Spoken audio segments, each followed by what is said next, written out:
Welcome to United Tribes News Radio. We bring you insights into a Native culture and Native people, ideas and topics to improve understanding.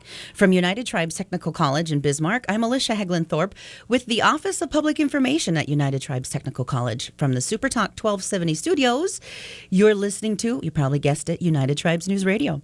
Today's program features a few special guests, United Tribes Technical College President Dr. Russ McDonald and Northern Plains Region Tribal Technical Assistance Program Director, that's a mouthful right there, Dennis Trusty.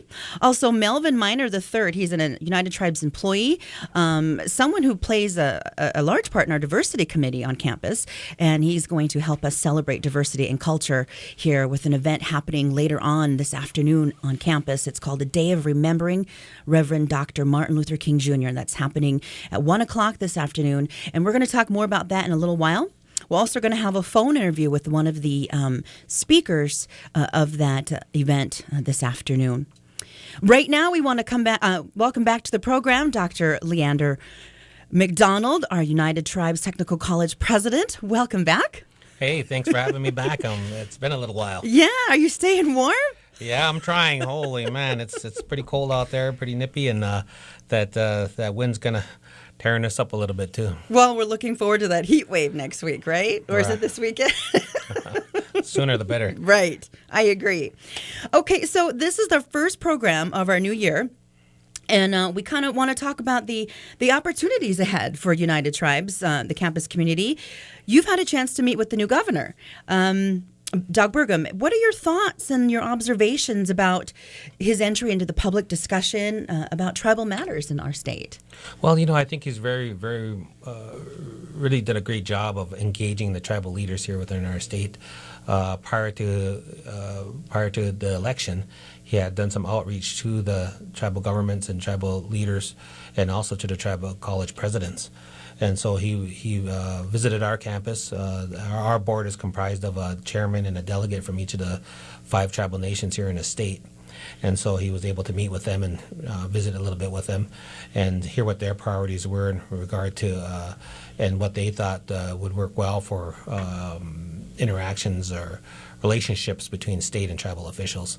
So I thought that was a good effort on his part. I think that work has continued after since he's been elected, and that he continues to, just as last week, has had a series of meetings where tribal leaders and tribal college presidents have been present, and we're able to share some thoughts in regard to different issues that not only the tribal nations are experiencing, but the state as well. Mm-hmm. So I think it's a really good start. That last week began with a breakfast where the governor's the wife, the first lady, talked a little bit about addictions. And I thought that was good conversation. The opioid epidemic has been well publicized in the media. Yeah. We see that happening, and that's true not only for the general population of North Dakota and the nation, but also for our tribal communities. Yeah. So I think they had a panel session, and which was facilitated by the First Lady and another person, and these folks shared resources that were available, some statistics, and some possible answers and remedies to these issues, that are currently being used here in North Dakota. And so I think there's when we look for best practices, I think it's a good start in regard to those efforts. One that impressed me and that I had not heard about was Hope Manor, where those that are having issues with addictions are able to reside and have a clean and safe environment to help support their sobriety. And so I thought that was an excellent conversation that was shared there, and a little bit discussion or open time for folks to provide some questions.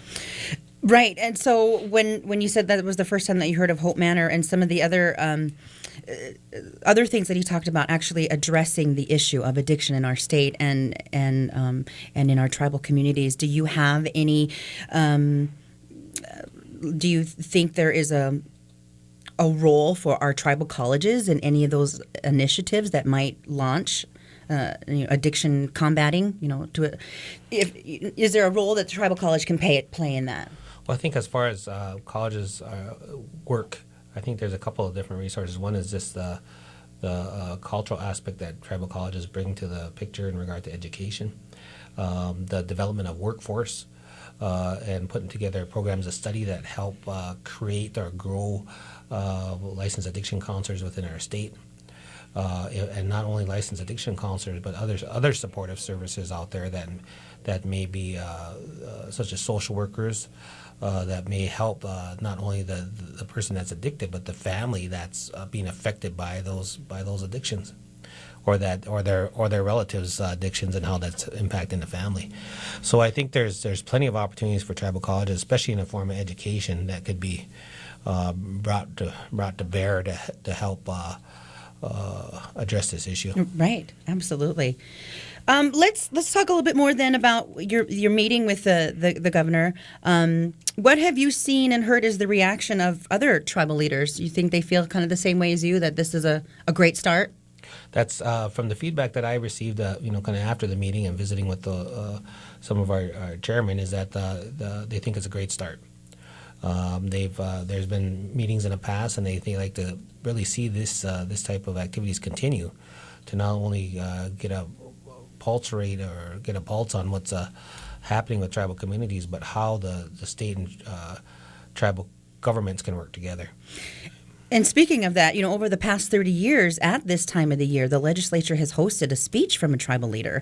And as we know, that has been canceled this year. So what do you think that means? What was lost by not having a tribal leader address this year?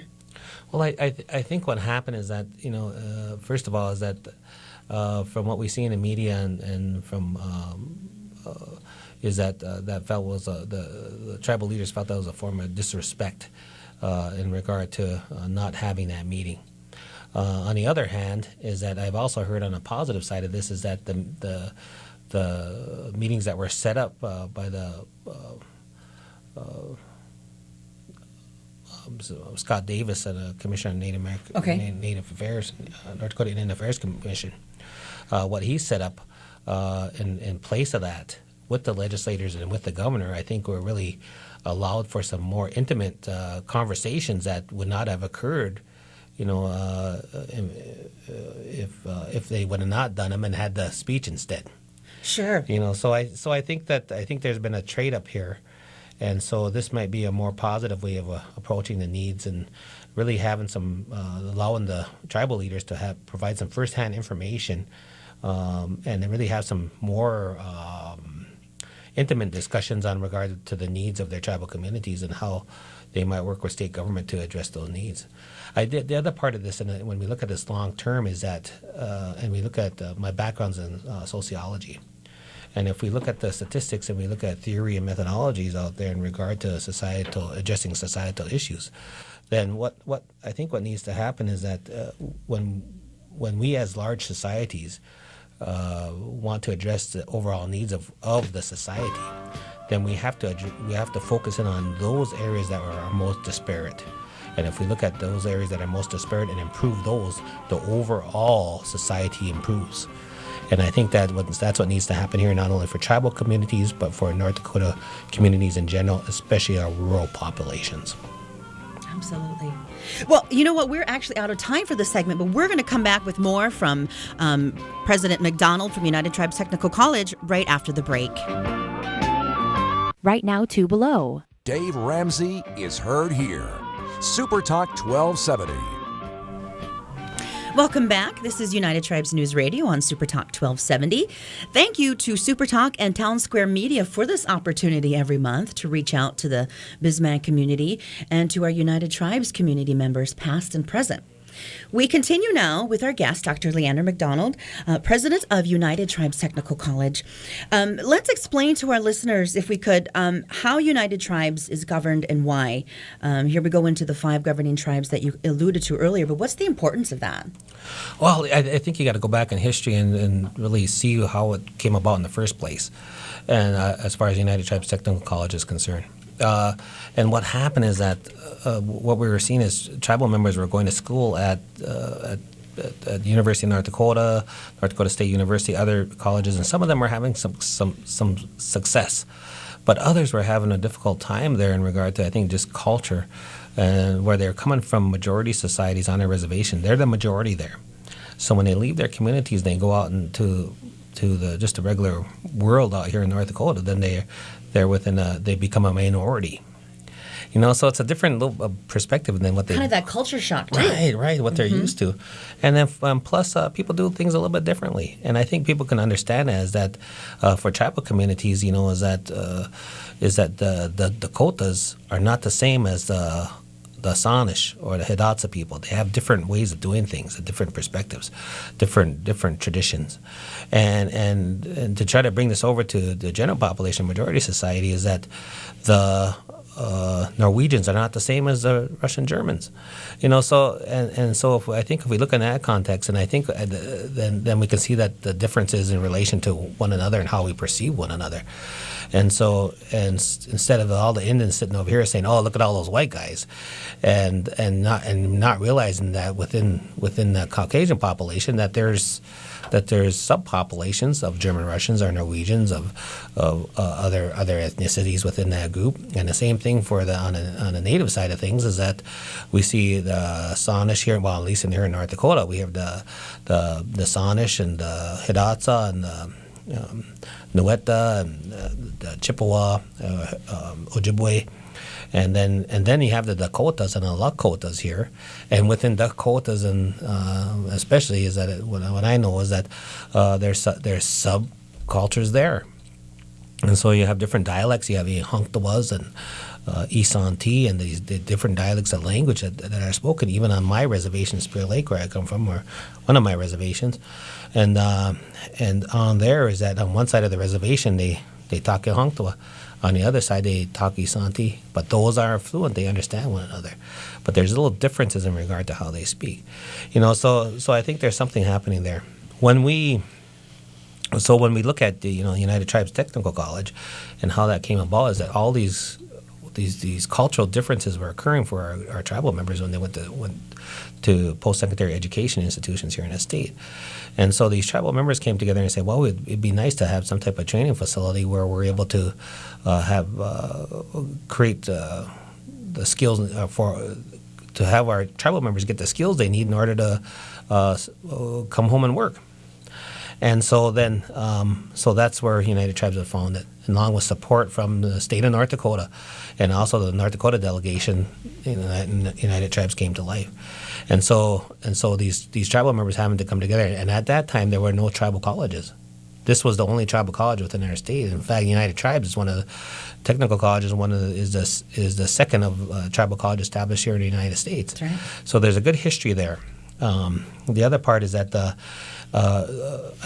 why we got good recognition, I think, not only from the state but also from the Bismarck community, is that they recognize the importance of economic development in regard to this enterprise. And so there was going to be jobs that were created. There was going to be people that were coming to town and going to school here, and that they were going to have resources and be spending some money here. So it really helped, I think, to build the economy from the area since it began. Yeah, even before the college itself, when it was still Fort Lincoln yet. So I think you see those things in regard to history and how that plays out in regard to its relationship with the Bismarck-Mandan community, and why I think we see a larger American Indian population here in the Bismarck-Mandan community. A lot of folks work at United Tribes. A lot of folks come to school, and a lot of folks, when they complete their school, stay here and work. So we're helping to develop workforce, not only for this area but others when they go home, not only here in North Dakota but also across the nation. Last semester we had tribal members from 39 different nations here within the United States. So I think that's a good number, and those folks are returning home educated to help their communities in regard to the workforce and what's needed there. Absolutely valid. So when the governing tribes have come together, they're part of monthly meetings, making decisions on behalf of the school, but also this legislative session has the group of you together working. So with all the tribal college presidents, the North Dakota Association of Tribal Colleges has a presence in the legislative sessions over the past so many years. So what do you kind of see as your priorities for this session? I think for the priorities that what we're looking at for the on the tribal college side of things is that we're looking for the non-native monies. We provide service to on an average about 100 non-native students per year. And we receive no public monies in order to do that work. And we receive federal dollars for the native students, but we don't receive anything for the non-native students. And but we're educating those students. So we charge tuition, and that's a piece of that person going to school. But usually there's some type of public funds to supplement that for that institution to provide those services. And so North Dakota University System, for an example, provides some funds, and I believe the last number that we've seen out there with Chancellor Hagerot's presentation at the University of Mary this past fall was that North Dakota University System, on average, receives about 14,000 plus per student for providing services to those students. We receive from our appropriations from the feds a rate of about 7,200. Oh. And so here in North Dakota, the state of North Dakota has been providing to the tribal colleges about 5,100 for us to educate the non-native students. And so we're hoping as a priority that those funds will be maintained into this next biennium. And so we're going to be visiting with our legislators and hopefully asking them to help support that and that work that we're doing, because overall it's really helping I believe not only to address the workforce needs of the state, but also the economic development that needs to occur and needs that workforce in order to develop.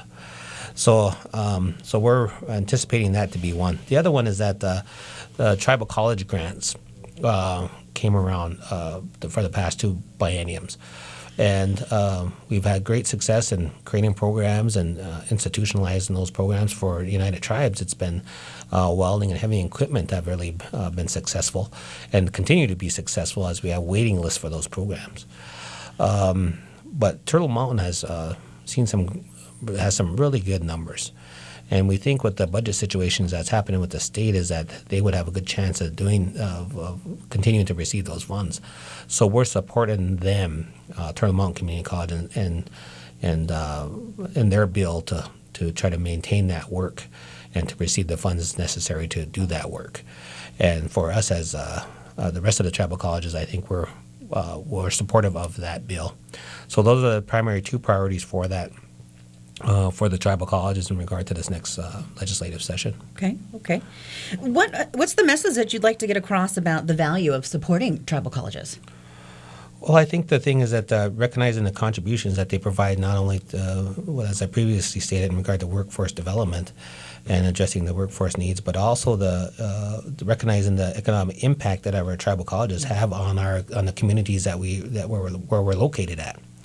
And for us here in North Dakota, we just had a study that was recently done by North Dakota University System, or North Dakota State University, on North Dakota Association of Tribal Colleges' behalf. And this was there's some preliminary numbers, but we don't have the final report yet. But with the preliminary numbers, what we're seeing is that the economic contribution of North Dakota's tribal colleges here in our state exceeds $192 million overall. Wow.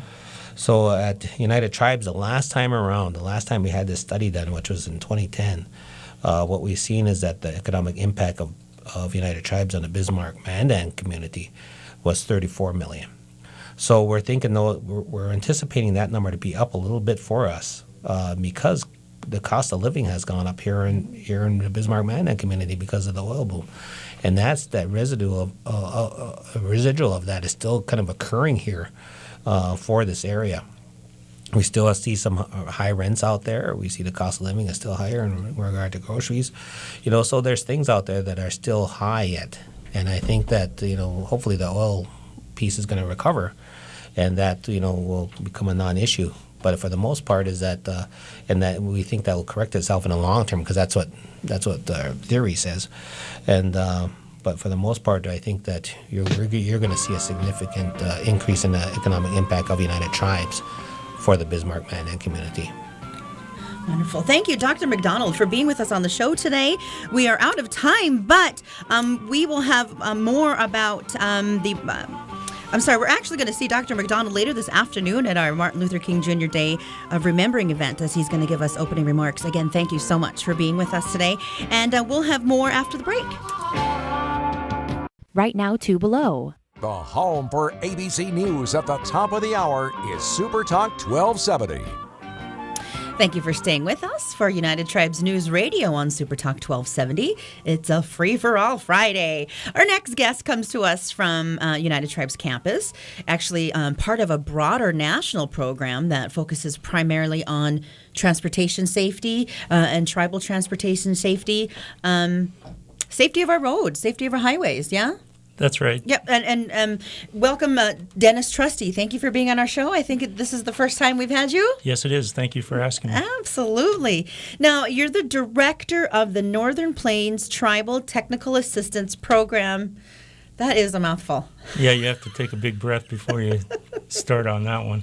Tell us a little bit about this position that you have and how it's associated with United Tribes there, and kind of what led you into the transportation career. Sure. Well, this program was started by Federal Highways Administration. The original program was started in 1982, working with the local governments for the counties and townships. And through legislation in 1991, they decided to offer the same type of assistance to the tribes to help improve and work with them to make their roads better. When that was obviously a desperate need. Yes, it was. Yeah, okay. And then, so this position then, that when it became open to the tribal entities, I guess my question is, have you been involved then from the beginning, or? No, I have not. I actually started in 1999. Prior to that, I was a design engineer at the Ingersoll Rand Company. And when I started working on this project in 1999, it was a program that had just started at United Tribes Technical College. Through the efforts of some tribal transportation planners and folks out at United Tribe, they felt it would be a good fit to have this type of technical assistance and training program at the college that would help the tribes in this area. Okay, so as we unravel the extent of your work and the federal program, I'm going to ask a few questions, so go along with me, okay? Sure. So you kind of explained what the program does and the technical assistance portion of it. So what have you seen then that, for example, the transportation needs and the safety needs of some of our tribes, what are some of the things that you're coming across that desperately need attention? Well, when we first started, safety wasn't really on the radar of anybody, and it was only through some efforts of some of the tribal leaders and tribal transportation planners, and with the assistance from some great folks like Gene Wilson out at University of Wyoming, that United Tribes and the Northern Plains TTAP got involved in trying to help the tribes with their safety problems.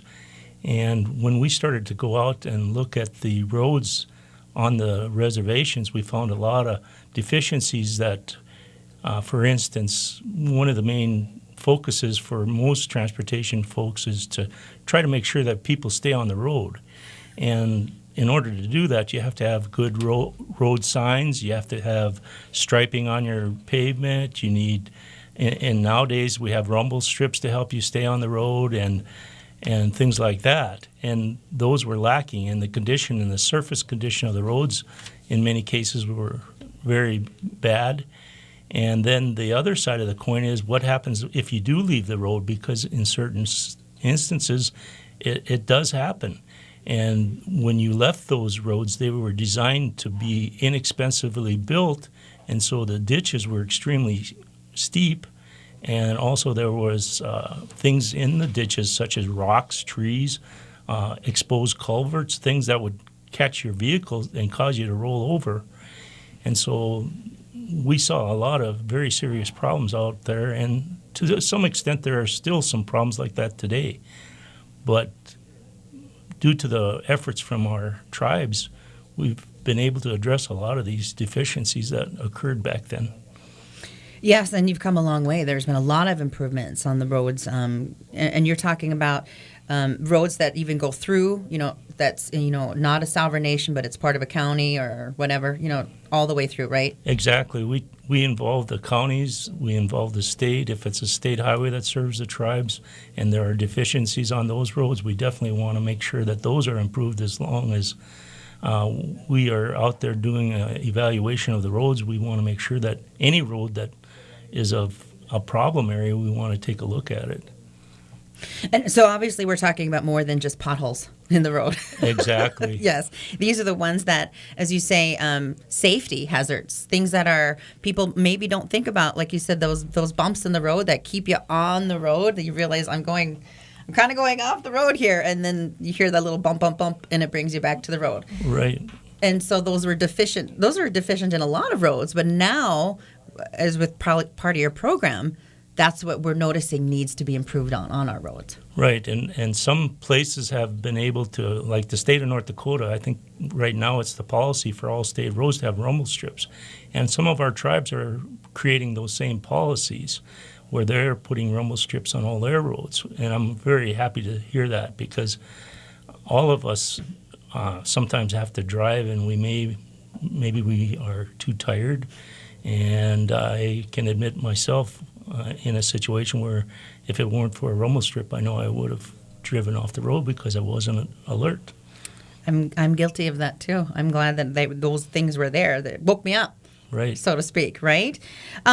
Okay, so besides that then, when it comes to the actual physical conditions of the road and the signs, there's the thing with, I suppose buckling up. Well, that's one of the new areas that we're really pushing right now, is trying to improve people's behaviors.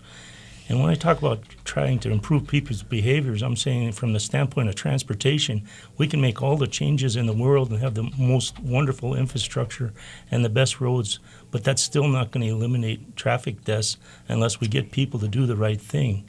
And the right thing is wearing your seat belts, putting your children in child seats and booster seats, not drinking and driving or taking drugs and driving, not driving when you're too tired. There's all these things that... Driving and texting. Exactly. Texting, that's certainly becoming one of the bigger issues. It's not as well documented perhaps as some of the others, but it's growing, and it's caused a lot of pain and heartache for a lot of families because somebody chose to text and drive. And those are the things that we have control over as an individual. And those are the things that we're trying to reach out and get folks to understand it. It's in their power to save themselves, save their family, all that devastation and heartache of getting in a car crash. Or if they do get in a car crash, that they actually survive. Yeah. The Northern Plains TTAP program that you're involved with, are you just talking about tribes in North Dakota, or...? No, we serve a region of North Dakota, South Dakota, Montana, east of the Rockies, the state of Wyoming, and northern Nebraska tribes. And so we serve all those tribes, and there's actually 23 different reservations that we serve in our region. So you're busy. It's a difficult task to try to reach all those different folks within a reasonable amount of time. We try to do the best we can and help the tribes that if they have a particular issue and they call us, we do our very best to try to, at least if nothing else, point them in the right direction to get answers to their problems. So, I mean, obviously there's a study that's done, and then to figure out what are the best ways to come up with a solution. For instance, on safety and roads themselves, we do what we call a road safety audit review. And there we create a team of folks, and they aren't just all engineers or transportation planners. We get people from law enforcement, we get people from education, from different areas. And we go out and we drive the roads. We drive them in both directions. We drive them in the daytime. We drive them at night. We try to focus on areas perhaps where there's been a number of different crashes. We try to envision what's going to happen when the weather's inclement, like, for instance, in the wintertime. or when there's a rainstorm. And based on what we find, we write up suggestions, and we try to make the suggestions something that's reasonable. And we have low-cost solutions, and we try to help prioritize what work gets done first that would give you the best bang for the buck. And I know that's a little crass because, everybody's lives are important, but you try to do the best with what you have, and that's what we try to help the tribes do. And so, obviously, the realm of your work is very important for safety for everybody. But why would you say that your particular program is important to everyone? I mean, what is some words of advice that you've learned over the years? Well, going back to that behavioral side of things, I guess I'd have to say that, everybody has the control of themselves and their family, and don't go out and drink and drive, obviously, or use drugs. Don't go speeding on these roads. And here's the other thing. If the speed limit says 65 and it's icy, that doesn't mean you should be driving 65. Thank you. Drive for the conditions that you're driving in. And obey the traffic laws. There's a reason for them. And report any unsafe conditions. That's a responsibility everybody has, because if you see something that's unsafe and you don't say something, and a little while down the road, maybe the same day, somebody gets hurt or killed, I would hate to have that on my conscience, and I'm sure everybody else does too. So bring it up to somebody that has control over those situations, and they can fix them. And so locally, people need to get a hold of their transportation department with those concerns, or how do they get a hold of you? Well, to reach our program, my phone number is 701. You can call my direct line is 221-1762, or you can call the General United Tribes phone line and reach us by asking for the Northern Plains Tribal Technical Assistance Program. Wonderful. Thank you so much, Dennis Trusty, for being on the show with us today and letting us know that, transportation and safety matters to everybody. Well, thank you very much. Absolutely. We'll be back with more after the break. Right now, 3 above. Here's Sean Hannity, weekday afternoons on Super Talk 1270. Welcome back to United Tribes News Radio on Super Talk 1270. I'm Alicia Hegland-Thorpe with the Office of Public Information at United Tribes Technical College. And my guest now is Melvin Miner III. That is correct. Tell us a little more about yourself, and we have you here today for a couple of different reasons. So, sure. Thanks for having me on again, Alicia. Yeah. My name is Melvin Miner. I am from the Cheyenne River Sioux Tribe. I'm in a Minicoju Lakota, and I am an employee and a full-time student at United Tribes Technical College, and a member of the Diversity Committee. That's right, and the Diversity Committee is the reason why we have you on here today. We've the Diversity Committee in the past has been responsible for celebrating culture and bringing diversity into our not only United Tribes Technical College but for the community itself. Tell us a little bit more about what some of the events that the Diversity Committee has been involved with in the past. Well, our Diversity Committee originally started off as a culture committee, and our focus was cultural events and activities to help with building a relationship between our students and our staff and the community here. But as that need expanded, we felt like we need to formalize and educate ourselves on other needs and issues out there along the lines of diversity. So that's how we came to change our committee to the Diversity Committee. Diversity Committee, we do hold different events, MLK, Martin Luther King Day. That's one of our big events. One of the events we definitely get together and do a lot of planning for. We have powwows. Lunch and learns are very popular. Native American Heritage Month. Native American Heritage Month as well. Mm-hmm. We have the Masquerade Powwow. We have a Spring Powwow coming up. We try to do other events such as meet and greets. We also hold cultural activities such as learning through experiences, building sweat lodges, building drums, beating, things of that nature as far as Lakota traditions and culture. And coming back to the MLK Junior Day. You know, there's the history of bringing MLK Junior Day to North Dakota. I mean, there's quite a history there, and we're actually going to talk about that more in the Day of Remembrance that we have. Can you give us kind of a brief synopsis of what we can look forward to on the MLK Junior event today? Sure. Yes, we have some keynote speakers today from Brazil. They're with the International Nonviolence Peace Force. Their names is Tiago Wolfer and Marta Hernandez, and they'll be sharing their experiences and their work in that's relevant to civil rights, and some more issues along those lines. We also have our historian Brian Pelacek. He's going to provide a history of MLK Day here in North Dakota. That should be a great discussion. And we'll have our President McDonald. Dr. McDonald will do opening remarks and kind of share probably some information with you about his views and the college's views on the event itself. And we also have an essay contest that we put out there to the students in regards to what Martin Luther King, what this day means to them. And we have the elementary school, Theodore Jamerson. Their students will be doing that. I have the winners here. Matter of fact, as far as the elementary school, we have Brandon Cook, Tashawn White, Lightning, and Samara Sanchez are the winners for those contests. And that's grades, what now, 5, 6, and 7? Yep, that's grades 5, 6, and 7. And then we do have a member of the college students body, and that's Marilissa Cloud.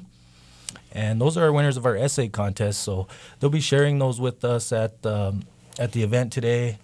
And following that, we'll have an open discussion. So if you want to come and share a story or what this day means to you, you're more than welcome to show up. Everybody's invited to this.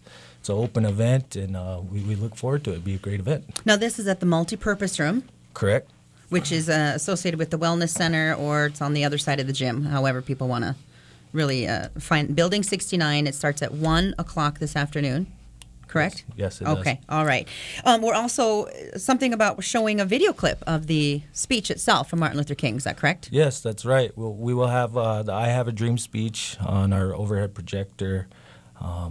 That's always an amazing thing to put in part of our event. We'll continue to do that. I think that's very important for people to see that and just be reminded of what this day really stands for and try to get ourselves back in that mode again. In that way of that train of thought. I think you're right. That train of thought, we actually have someone on our phone line with us who is going to be spending some time with us this afternoon. As you alluded to earlier, Melvin, he's with the Nonviolent Peace Force, and they're kind of a global group, actually. Tiago, are you there? Yes, I'm here. Thank you so much for being here with us today. We look forward to seeing you this afternoon. But let's tell everybody a little bit more about the group that you're a part of. Just a brief introduction here. Let's see. A global group with a few offices around the world, but your mission, more or less, is to help communities find a way to negotiate their differences and their tolerances so that they can come up with their own solutions to basically save the lives of their fellow community members. So you're a group that doesn't take sides. Is that correct? Exactly, Alicia. First of all, thanks a lot for having me here. It's a great opportunity to share a little bit about our organization. So, as you said, Nonviolent Peace Force is an international NGO, and we are based in many different parts of the world. Most part of those places are countries affected by conflict.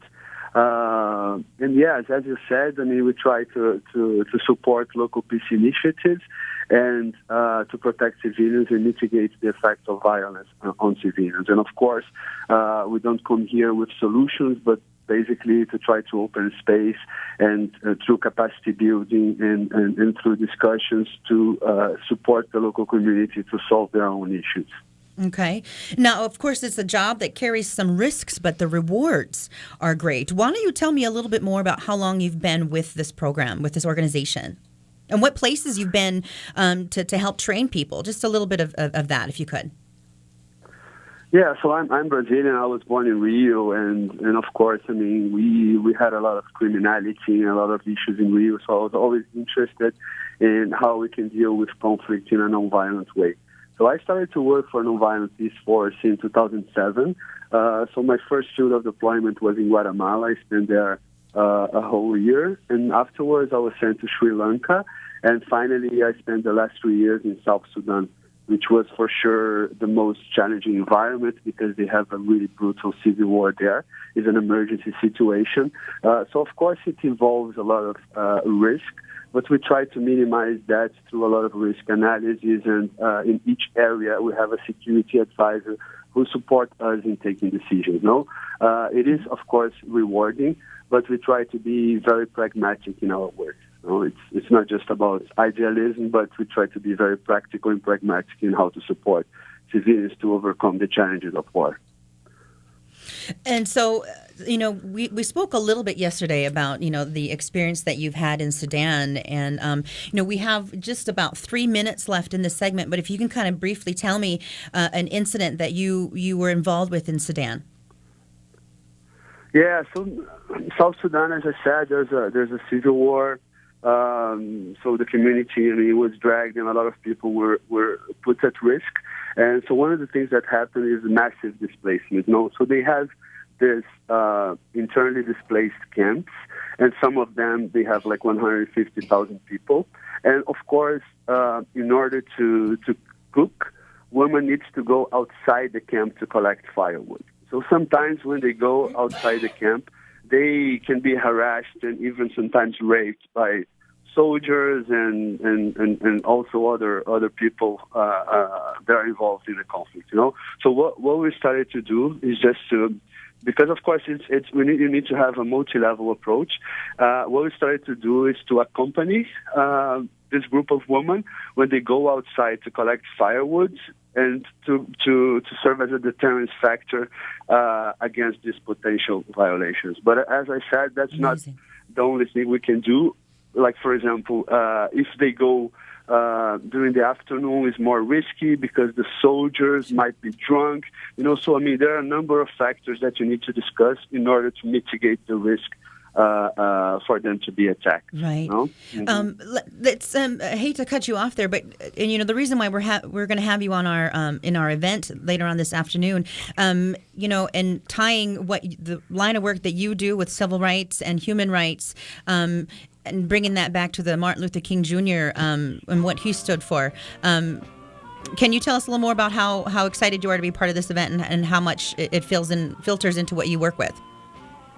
Yes, of course. I think Martin Luther King, it's an example on how nonviolence approach is simply more effective in order to deal with conflict. It's one of the examples that we use not just for our organization, but how we deal with conflict in our lives. It's part of our normal lives. It's part of our social interaction, and we need to deal with that in a constructive and nonviolent way. Otherwise, it's not sustainable and it's not effective, and we cannot solve that. So, of course, we're really happy to participate in this very important day, and he's very important for our organization and for us as a person, of course. Great. Thank you so much, Thiago Wolfer, for being on the show with us, and we look forward to seeing you this afternoon. And we'll from United Tribes Technical College and everyone out there, we want to say have a great weekend.